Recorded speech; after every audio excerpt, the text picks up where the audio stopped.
Good morning everyone.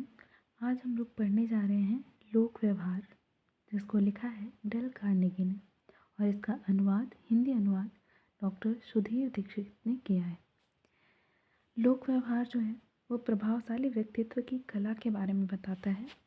हम एक एक करके इसके अंदर के सारे चैप्टर्स को पढ़ेंगे और समझेंगे। हर एक चैप्टर आपको एक एक वीडियोस में देखने को मिलेगा, जो कि 1 बाय 1 होगा। इसे शुरू करते हैं। यह पुस्तक एक ऐसे व्यक्ति को समर्पित है जिसे यह पुस्तक पढ़ने की ज़रूरत ही नहीं, मेरे प्रिय मित्र होमर क्रॉय को। यह पुस्तक आपके लिए 8 काम करेंगी। आपके दिमाग पर लगी जंग साफ करेंगे, नए विचार देंगे, आप में नए सपने जगाएंगी और नई महत्वाकांक्षाओं की प्रेरणा देगी।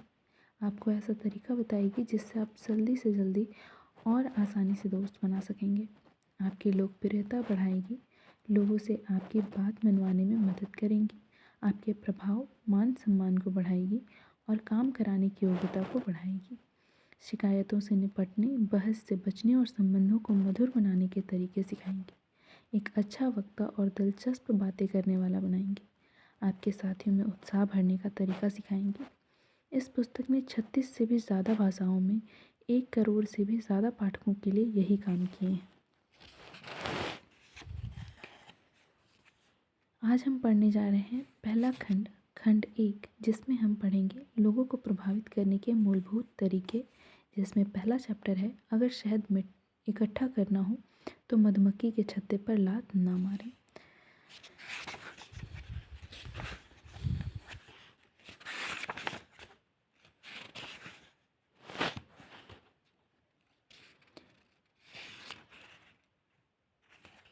यह पुस्तक कैसे और क्यों लिखी गई? 20वीं सदी के शुरुआती 35 सालों में अमेरिका में 2 लाख से भी अधिक किताबें छपी। उनमें से ज़्यादातर बेजान और नीरस थीं और बिक्री के लिहाज से भी उनमें से कई घाटे का सौदा थीं। मैंने क्या कहा? कई। एक बड़े प्रकाशन समूह के प्रेसिडेंट ने यह स्वीकार किया कि हालांकि उनकी कंपनी को प्रकाशन का 75 वर्षों का अनुभव है, फिर भी कंपनी को 8 में से 7 किताबों में घाटा उठाना पड़ता है। सवाल यह है कि यह जानने के बाद भी मैं यह किताब लिखने की ज़रूरत क्यों कर रहा हूँ, और अगर मैं ऐसा कर रहा हूँ तो आप इसे पढ़ने का कष्ट क्यों करें? दोनों ही सवाल वाजिब हैं और मैं इन दोनों का जवाब देने की कोशिश करूँगा। 1912 में मैं न्यूयॉर्क में बिजनेस से जुड़े व्यक्तियों और प्रोफेशनल लोगों के लिए अपना शैक्षणिक पाठ्यक्रम चला रहा हूँ।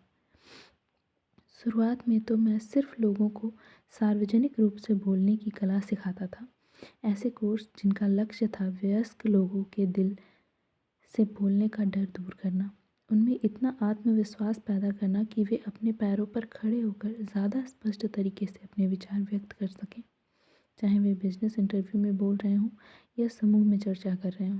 परंतु कुछ समय बाद मुझे यह महसूस हुआ कि न सिर्फ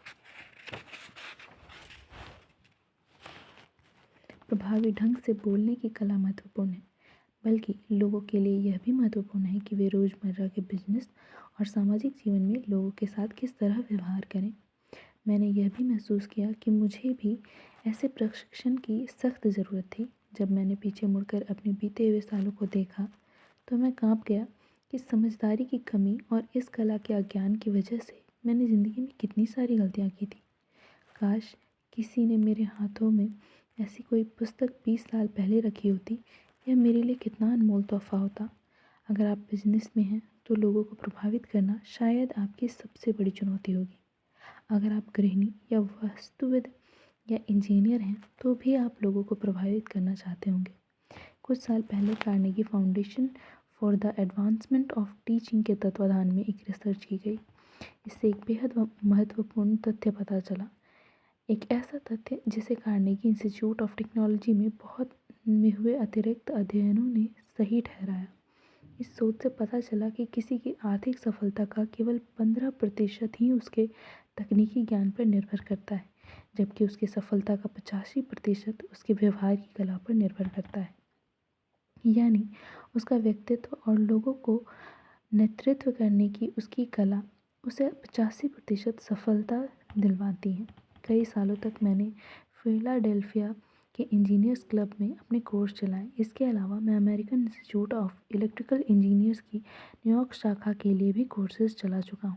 शायद 1,500 से भी ज़्यादा इंजीनियर मेरी कक्षाओं में आ चुके हैं।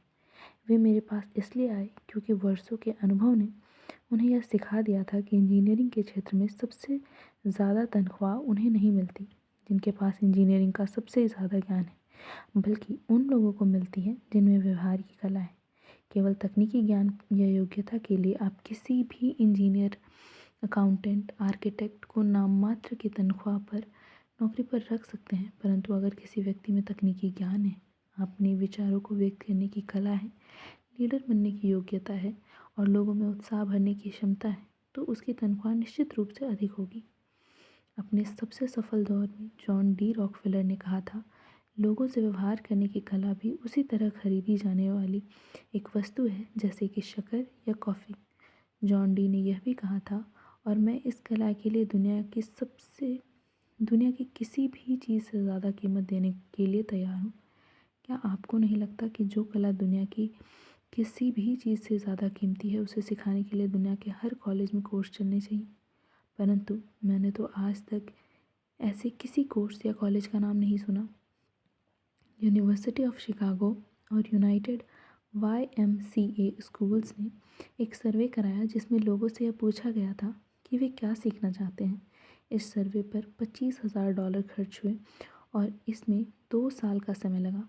सर्वे का अंतिम हिस्सा मेरिडन, कनेक्टिकट में किया गया। मेरिडन को एक औसत अमेरिकी कस्बे के रूप में चुना गया था। मेरिडन के हर वयस्क के विचार जाने गए और उनसे 156 सवालों के जवाब पूछे गए। इस तरह के सवाल जैसे आपका व्यवसाय या प्रोफेशन क्या है, आपकी शिक्षा, आप अपना खाली समय किस तरह बिताते हैं, आपकी हॉबी क्या है, आपकी महत्वाकांक्षाएं, आपकी समस्याएं, आप किन विषयों के अध्ययन में सबसे अधिक रुचि रखते हैं, इत्यादि। इस सर्वे का निष्कर्ष यह था कि वयस्कों की सर्वाधिक रुचि का विषय स्वास्थ्य है। इसके बाद सर्वाधिक रुचि का दूसरे नंबर का विषय था लोगों को समझना और लोगों से मेलजोल बनाने के तरीके सीखना, यह जानना कि लोगों का दिल किस तरह जीता जाए और उन्हें किस तरह प्रभावित किया जाए। आज के लिए इतना ही, आगे का नेक्स्ट क्लास में। Thank you.